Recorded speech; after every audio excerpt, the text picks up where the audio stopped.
Hello, I'm Nick, and this is Today in Philosophy of History for Tuesday, 27 August 2024. It is the 254th anniversary of the birth of Georg Wilhelm Friedrich Hegel, who was born in Stuttgart on this date in 1770. It's possible that Hegel has been the most influential philosopher of history in the Western tradition. Hegel's philosophy of history comes after the conjuncture of German philosophies of history I mentioned in my previous episode on Herder, and which included Herder, Kant, Lessing, and Schiller. But there's a sense in which Hegel is the culmination of all these previous philosophies of history. Hegel transcended Enlightenment philosophies of history, building on them, going beyond them, and in so doing, he created something new. Because of his influence, one could reasonably hold that everything that can be said about Hegel has been said about Hegel, so that the commentary on Hegel fulfills the principle of plenitude. So, is there something more that can be said on Hegel? Well, I'm going to say something anyway. Hegel's influence upon Marx alone has altered the course of history that Hegel sought to understand. And in that way, Hegel's influence has been immediate in the lives of millions, if not hundreds of millions of people. Schiller has been quoted in regard to Kant's influence, writing, quote, "How many beggars one rich man can feed? When kings start building, carters find their work," unquote. And the same could be said of Hegel. Many philosophers have made a career from commenting on Hegel, as for example, Alexandre Kojève, whose reputation rests on his introduction to the reading of Hegel, and Jean Hippolyte in his genesis and structure of Hegel's phenomenology of spirit, and in his introduction to Hegel's philosophy of history, helped to make Hegel central to 20th century French philosophy. The names of those who have made a career as the commentators and expositors of Hegel could be continued almost indefinitely. Today, Hegel primarily features as the bête noire and stalking horse of philosophers of all stripes who want to distance themselves from him so that their philosophical project is not mistaken for Hegel's philosophical project. But what was Hegel's philosophical project? The unity of philosophers attacking Hegel disappears when it comes to identifying exactly what Hegel was up to and why they are attacking him. Was Hegel an apologist for the Prussian state? Bertrand Russell seemed to think so. He wrote, quote, "Both Fichte and Hegel were philosophic mouthpieces of Prussia and did much to prepare the way for the later identification of German patriotism with admiration for Prussia," unquote. Bertrand Russell also said that in Hegel, freedom was the freedom to obey the police. Quote, "Hegel owed much to Rousseau, adopted his misuse of the word freedom, and defined it as the right to obey the police, or something not very different," unquote. If this were true, Hegel would be truly pathetic and beneath our notice. That it isn't true says more about Bertrand Russell than it does about Hegel. And we've met with this attitude previously. In my episode on Isaiah Berlin, I quoted Berlin saying of the conceptions of freedom held respectively by Kant and Fichte, quote, "These are the two notions of liberty which were spread over Europe at the beginning of the 19th century. To ask which of them is true and which of them is false is a shallow and unanswerable question. They represent two views of life of an irreconcilable kind, the liberal and the authoritarian, open and closed. And the fact that the word freedom has been a genuinely central symbol in both is at once remarkable and sinister," unquote. So Russell and Berlin were on the same page in using a straw man, in this case, their willful misunderstanding of what was meant by freedom, to attack the conception of freedom in German idealism after Kant. Some of Russell's worst pages are what he wrote on the German idealist philosophers, but as bad as Russell's treatment of Hegel is, his chapter on Nietzsche is much worse. You can take my word for it, or you can read his chapter on Nietzsche in A History of Western Philosophy. So another line of attack is that Hegel was a proto-totalitarian. So was he? This seems to be the message of Karl Popper's widely influential book, The Open Society and Its Enemies. Popper, like Russell and Berlin, was so eager to prove himself an opponent of totalitarianism that he compromised his scholarship, and in so doing, weakened the case he wanted to bring against Hegel. Popper doesn't even qualify his characterization of Hegel as proto-totalitarian, but actually called him the father of totalitarianism. While Popper's first volume of The Open Society and Its Enemies focuses on Plato, he didn't let Aristotle off the hook either. The second volume begins with a sketch of Aristotle's role as an enemy of the Open Society, and of Plato and Aristotle's influence on Hegel. Popper wrote, quote, "The main purpose of what has been said about both of them is to show the role they have played in the rise of historicism and in the fight against the open society, and to show their influence on problems of our own time, on the rise of the oracular philosophy of Hegel, the father of modern historicism and totalitarianism," unquote. That's pretty strong stuff. Popper knows how to dish it out, but Popper's book shaped the way a great many Anglo-American philosophers have understood and interpreted Hegel. But of Popper's The Open Society and Its Enemies, Walter Kaufmann, in his paper, The Hegel Myth and Its Method, which is collected in The Hegel Myths and Legends, edited by John Stewart, wrote of Hegel, wrote of Popper's treatment of Hegel. Popper's Hegel chapter demands detailed criticism for at least two reasons. First, it contains more misconceptions about Hegel than have previously been gathered into so small a space. Secondly, if one agrees with Popper that intellectual honesty is fundamental for everything we cherish, one should protest against his method, for although his hatred of totalitarianism is the inspiration and central motif of his work, his method is unfortunately similar to that of totalitarian scholars, unquote. Another class of criticisms of Hegel was the charge that he was simply out of touch. Was Hegel a hopeless metaphysician who was so lost in his abstractions that he couldn't possibly say anything relevant about the actual world?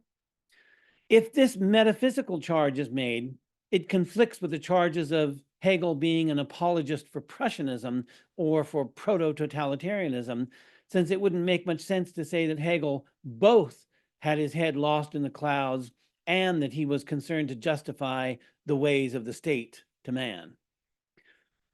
All of these things are connected to philosophy of history, but aren't necessarily the same as Hegel's philosophy of history. We can make a distinction between Hegel's philosophical project in toto and Hegel's philosophical project in his philosophy of history. Hegel's overall philosophical project is intimidatingly encyclopedic. Hegel was above all a systematic thinker, and even when he expresses himself in colorful metaphors that express his personality, it was all in service to the overall architectonic of his philosophical system. I won't attempt to talk about Hegel's philosophical system, but Hegel's philosophy of history on its own is probably biting off more than I can effectively chew. Be that as it may, Hegel's philosophy of history is easier to understand than his logic or the architectonic of his encyclopedic system. If we're going to criticize Hegel, we do better than Popper or Russell or countless others if we were to criticize Hegel for his similarity to, or you could say his intimation of, Carlyle's great man theory of history, since Hegel's interest in Napoleon as a world historical figure as we shall see, is an interest in Napoleon as a great man of history. But in Hegel and Carlyle, the emphasis is different. For Carlyle, the emphasis falls on the individuality of the man. For Hegel, the emphasis falls upon the universality of the role assumed by the man. The emphasis is different because the causality is different, and the causality is different because both their metaphysics and their methodology differ. Carlyle's methodology is an ideographic methodology that culminates in the most particular of all particulars, an individual man. Wilhelm Windelband, who first formulated the concept of the ideographic, said of Carlyle, quote, that he worked himself free from the philosophy of the Enlightenment by the assistance of German idealism and labored unweariedly for the recognition of the archetypal and creative personalities of history, for the comprehension and veneration of heroes, unquote.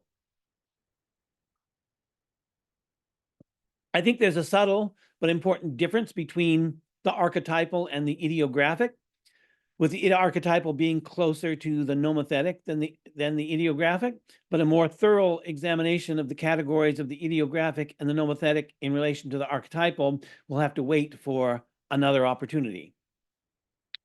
Hegel's methodology is nomothetic, and it culminates in the most universal of all universals, the universal man, the man who has assumed a universal role and so can no longer claim himself as a mere individual, but who now belongs to history and to posterity. For Carlyle, it was a real flesh and blood. It was real flesh and blood men who were making history, and as great men, they greatly shaped history.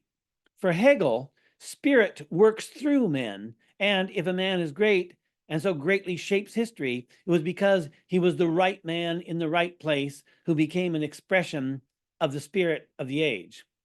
And Sidney Hook expresses this nicely in his book, Their Hero in History.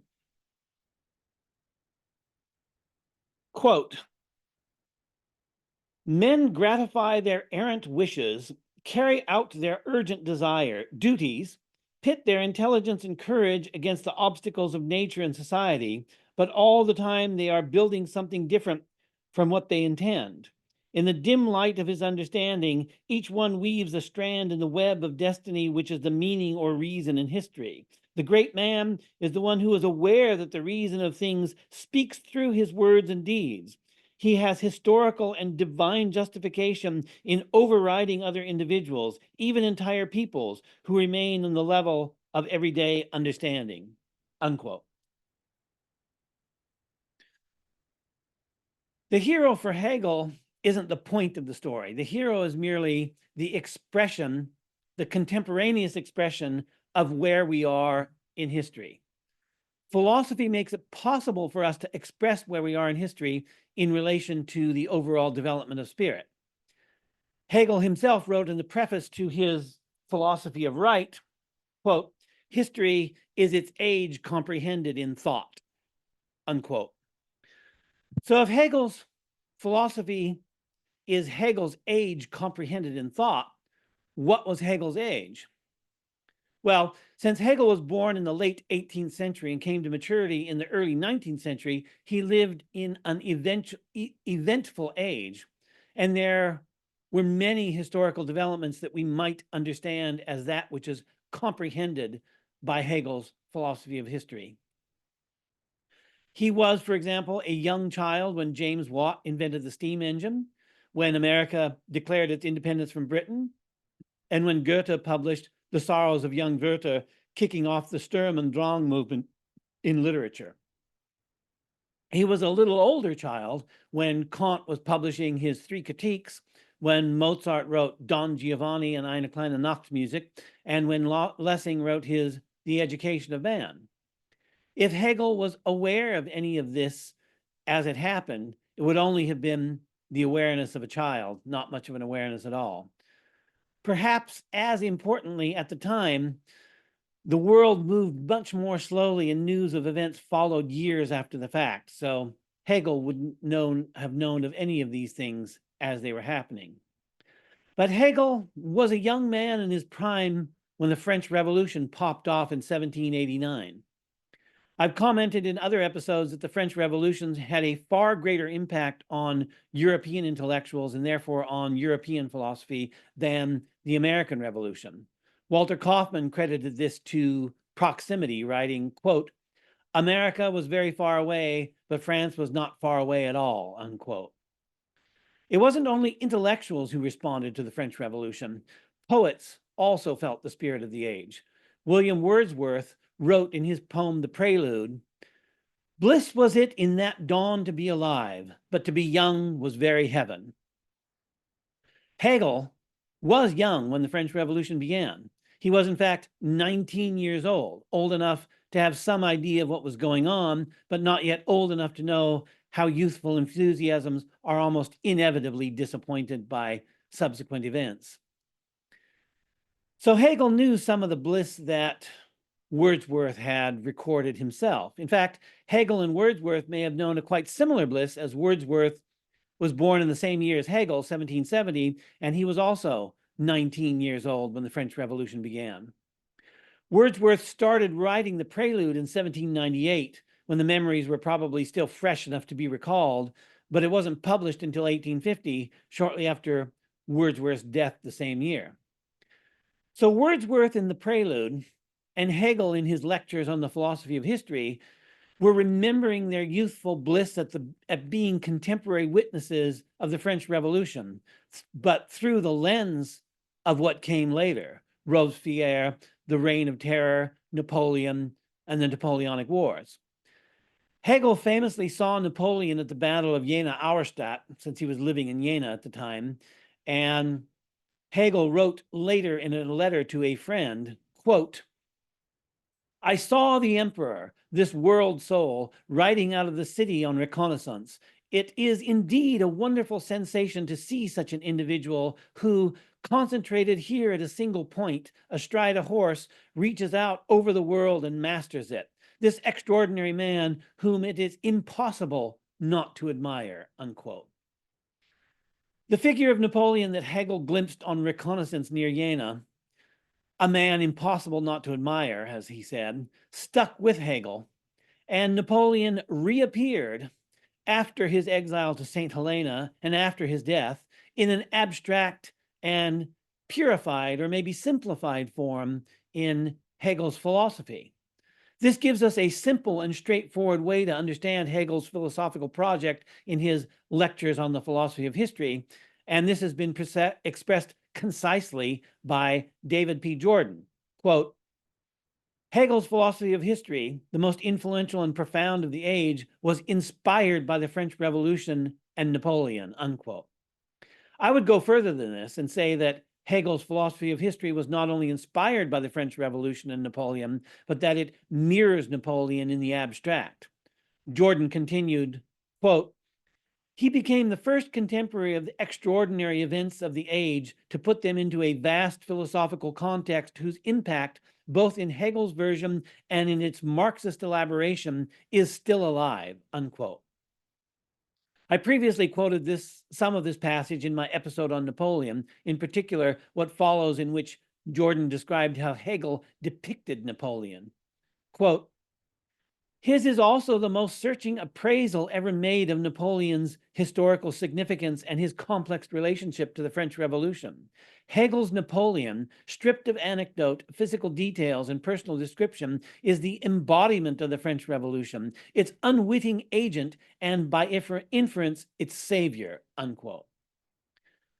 If we understand Hegel's lectures on the philosophy of history is really a book about the French Revolution and Napoleon, as Jordan argued, this not only greatly clarifies what Hegel was getting at, it also shows us how wide of the mark most of Hegel's critics have been. So far from being a celebration of the Prussian state, Hegel's observation that it was impossible not to admire Napoleon suggests that his work is closer to being a celebration of Napoleon's empire, at least for what it represented for spirit and for history and for humanity. Certainly, it's not a political celebration of Napoleon, but it's something of a philosophical celebration of a decisive moment in the history of spirit as it develops in human history. Hegel's portrait of Napoleon is, as David Jordan wrote, Napoleon stripped of anecdote, physical details, and personal description, and as such, Napoleon is the embodiment of the French Revolution. I said I wouldn't discuss Hegel's larger philosophical system, but in this context, Hegel's first book, Phenomenology of Spirit, or Phenomenology of Mind, as you prefer to translate Geist as either spirit or mind, is relevant in this context. If Hegel's lectures on the philosophy of history give us an abstract presentation of Napoleon in his role of the contemporaneous agent of the world spirit, the phenomenology of spirit ups the ante and takes this up to a higher level of abstraction. The phenomenology of spirit is an entirely abstract history of the development of spirit. We can get a sense of this, of the possibility of an abstract history, from another example of the genus. Hegel wasn't the only one to provide a supremely abstract history. Heidegger, on some interpretations, did something similar. William Barrett, in his book, The Illusion of Technique, talks about how he taught Heidegger to college students. And he did so by presenting Being and Time as though it were a novel and Dasein were the protagonist. So Barrett writes, Being and Time had a dramatic story and a hero, Dasein, who went through some very powerful and moving experiences. Dasein's story is this: he is thrown into the world and loses himself in its various external trivia, but through the encounter with death, in the light of his own extreme possibility that death discloses to him, he may rise to the level of an authentic existence. He may even become aware of the unique and authentic sense in which his existence is historical, and so play a free and authentic part in the historical mission of his time, unquote. Barrett tells us that his break with Heidegger came when he woke up one morning and said to himself, Dasein has no soul. We, being the beneficiaries of 21st century meme culture, can state Barrett's realization like this. Barrett realized that Dasein is an NPC. If Dasein has any internal monologue, it's the same internal monologue as that of every other NPC. All of the petty existential crises of Dasein's miserable life are supposed by Dasein to be absolutely unique and individual and possessed by no one else. Of course, every NPC believes this because this belief is built into their operating system no less than the existential crises themselves are built into the NPC's operating system. The existential crises wouldn't be crises at all if Dasein had realized that this is an old story that has played out countless times in history. That is to say, if Dasein had experienced the shock of recognition of seeing itself in the world and the world in itself. In Hegelian terms, Dasein is incapable of recognizing itself as spirit. In consequence, Dasein cannot comprehend itself as part of the larger historical process. Wisdom is to recognize ourselves as expressions of history and to recognize history expressed within ourselves. This is not given to us as a birthright, but it is won by us through effort and experience. Let me give an example of how our comprehension of experience enables us to see ourselves in history and to see history in ourselves. Earlier, I was critical of how Bertrand Russell characterized Hegel, but Russell found an interesting passage in Hegel that he described in his book, Wisdom of the West. Quote, "The contrast is that between somebody whose notion of the absolute is unsupported by a passage through the dialectic and someone else who has gone through it. He is likened to the significance, this is likened to the significance that a prayer has to a child and to an old man. Both recite the same words, but for the child, they mean little more than certain noises, whereas to the old man, they invoke the spirit, the experiences of a lifetime," unquote. It took me some time to find the source of this, but eventually I found it in Hegel's Lesser Logic, the Doctrine of the Notion, in paragraph 237. In the trade, Hegel's big book on logic, the science of logic, is called the Greater Logic, and the first part of the division of the Encyclopedia of Historical Science, Encyclopedia of the Philosophical Sciences, is called the Lesser Logic. So this is the Lesser Logic, paragraph 237. Quote, the absolute idea is the universal, but the universal not merely as an abstract form to which the particular content is a stranger, but as the absolute form into which all the categories, the whole fullness of the content it has been given being to, have retired. The absolute idea may in this respect be compared to the old man who utters the same creed as the child, but for whom it is pregnant with the significance of a lifetime. Even if the child understands the truths of religion, he cannot but imagine them to be something outside of which lies the whole of life and the whole of the world, unquote.